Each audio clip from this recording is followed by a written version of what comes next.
निश्चितच मागील काळामध्ये ज्या पद्धतीने पक्ष वाढतोय, पक्ष प्रवेश होत आहेत, निश्चितच आम्हाला खात्री वाटते की या चारही नगरपालिकांमध्ये वाडा, जव्हार, डहाणू आणि पालघरवर भारतीय जनता पार्टीचाच नगराध्यक्ष निवडून येईल असं मला खात्री वाटते. मुंबईची तहान हे प्रकल्प भागवत असले तरी सुद्धा स्थानिक लोकांना दुर्लक्ष करता कामा नये. त्यांना त्या पाण्यामधला सेपरेट कोटा निश्चित करावा, जेणेकरून तिथले जवळचे जे स्थानिक रहिवासी आहेत ते दुर्लक्षित होणार नाहीत. भूमिपुत्रांना जास्तीत जास्त रोजगार निर्मिती होईल आणि डायरेक्टली इनडायरेक्टली असे स्वयंरोजगार किंवा स्मॉल स्केल इंडस्ट्रीज निर्माण झाल्या तर निश्चितच तिथल्या जिल्ह्यातला जो भूमिपुत्र आहे तो स्वबळावर स्वतःच्या पायावर उभा राहू शकेल. नमस्कार. आता आपण पालघरमध्ये उपस्थित आहोत. गेल्या काही दिवसांपासून आपल्याला माहिती आहे की पालघरमध्ये ही राजकीय रणधुमाळी सुरू झालेली आहे. नगर परिषदा निवडणुका इथे जाहीर झालेल्या आहेत आणि येणाऱ्या 2 तारखेला जे ते नगर परिषद निवडणुका इथे होणार आहेत आणि त्यासाठीच आता सर्व पक्ष जे आहेत ते सज्ज झाले आहेत. सगळ्याच पक्षांकडून आपापली तयारी सुरू झालेली आहे आणि ह्या ठिकाणी आपल्यासोबत आहेत आता पालघर जिल्ह्याचे खासदार डॉक्टर हेमंत सावराजी आणि ह्या ठिकाणी सर आलेले आहेत. सर, नगर परिषदेचं वातावरण पालघरमध्ये सुरू झालेलं आहे. काय सांगाल, कसं वातावरण आणि भाजपची कशी ताकद आहे आता इकडे? परवा दिवशीच भारतीय जनता पार्टीतर्फे नगराध्यक्ष आणि सगळे जे उमेदवार आहेत त्याची प्रक्रिया पूर्ण करून फॉर्म भरणं झालेलं आहे. त्याची काल छाननी सुद्धा झालेली आहे आणि सगळे फॉर्म व्हॅलिड झालेले आहेत आणि निश्चितच आम्ही विकासाच्या मुद्द्यावर जाणार आहोत. येणाऱ्या दिवसामध्ये भारतीय जनता पार्टीची सत्ता बसला आम्हाला विश्वास वाटतोय आणि त्याबरोबरच आम्ही सर्व कार्यकर्त्यांसोबत घेऊन एकजुटीने प्रचार करून सगळे उमेदवार निवडून कसे येतील आणि नगराध्यक्ष पदाचा उमेदवार हा मोठ्या मताधिक्याने कसा निवडून येईल ह्यासाठी प्रयत्न करून भारतीय जनता पार्टीची सत्ता पालघर नगर परिषद बसेल मला खात्री वाटते. सर, एका बाजूला वाढवणसारखं एक मोठा प्रकल्प पालघर जिल्ह्यामध्ये आहे, दुसऱ्या बाजूला वसई विरार आहे जे चौथी मुंबई होण्याच्या मार्गावर आहे. तर या दोघांच्या मधला जो आहे तो केंद्रबिंदू पालघर आहे. पालघर या दोन्ही यांना जोडतो आणि बघायला गेलं तर 2 राज्यांचा पण मधला केंद्रबिंदू पालघर आहे. तर पालघरमध्ये असा कोणता विकास तुम्हाला वाटतो जो पहिल्या प्राधान्यावर व्हायला पाहिजे? निश्चितच येणाऱ्या काळामध्ये पालघर हा जरी जिल्हा असला तरी सुद्धा एका बाजूला वसई विरार महानगरपालिका आहे, दुसऱ्या बाजूला वाढवण सारखं मोठं जागतिक लेवलचं बंदर हे येऊ घातलेलं आहे. विकासात्मक ज्या काही गोष्टी आहेत त्या निश्चितच या अनुषंगाने येणाऱ्या 4 ते 5 वर्षामध्ये इथे होणारच आहेत. निश्चितच इथला भूमिपुत्र त्याला न्याय मिळाला पाहिजे.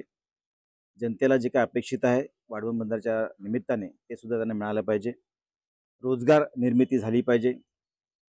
या जिल्ह्यामध्ये सुसज्ज असं हॉस्पिटल हे आता बनणं चालू झालेलं आहे. मागच्या काळात नव्हतं.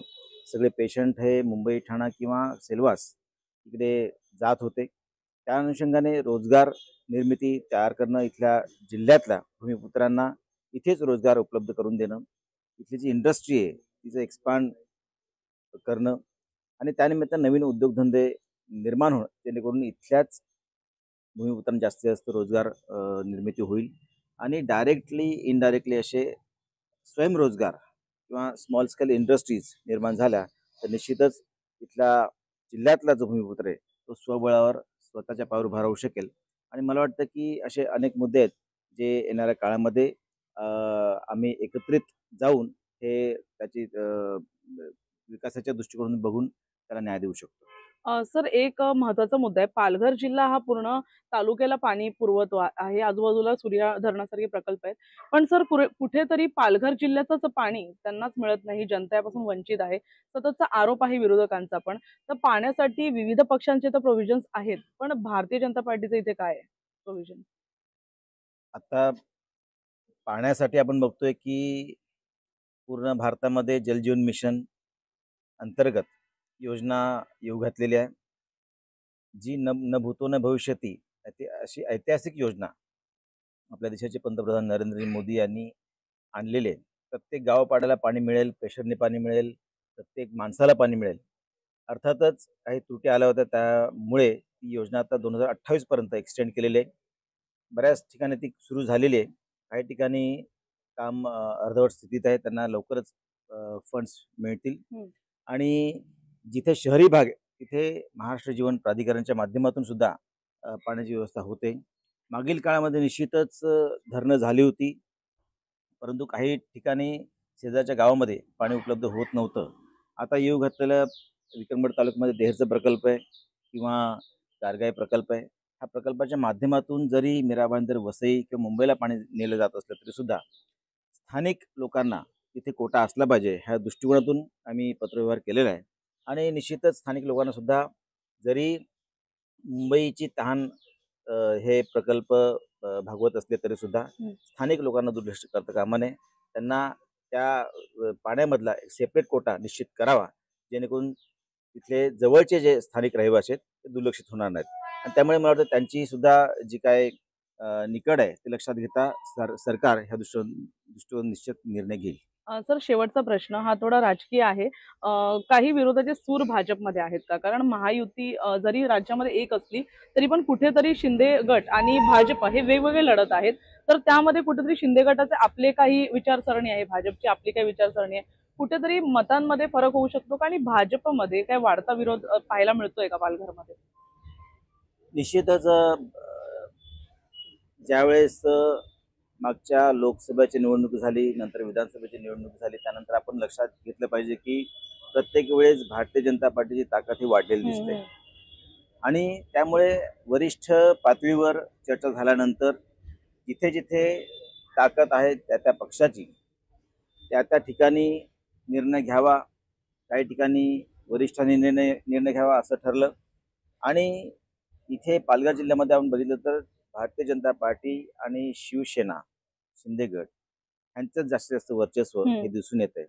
आणि त्यामुळे मैत्रीपूर्ण लढत असेल किंवा स्वबळ असेल तर बऱ्याच ठिकाणी आता भारतीय जनता पार्टीने स्वबळावर पालघर जिल्ह्यामध्ये ज्या होऊ घातलेल्या नगरपालिका आहेत त्याच्यामध्ये फॉर्म भरलेले आहेत. आणि निश्चितच मागील काळामध्ये ज्या पद्धतीने पक्ष वाढतोय, पक्ष प्रवेश होत आहेत, निश्चितच आम्हाला खात्री वाटते की या चारही नगरपालिकांमध्ये वाडा, जव्हार, डहाणू आणि पालघरवर भारतीय जनता पार्टीचाच नगराध्यक्ष निवडून येईल असं मला खात्री वाटते. सर, कुठेतरी भाजपमध्ये वाढता विरोध दिसून येतोय का? काही गट पडलेत का? काही नाराज कार्यकर्ते आहेत का? असं आहे की जागा जरी जेवढा आहेत नगरसेवकांच्या 30 पालघरमध्ये, परंतु इच्छुक उमेदवार जास्त होते. काही जणांना उमेदवारी मिळाली नसल्यामुळे निश्चितच जे ज्येष्ठ निष्ठावान असे कार्यकर्ते आहेत ते नाराज झाले होते.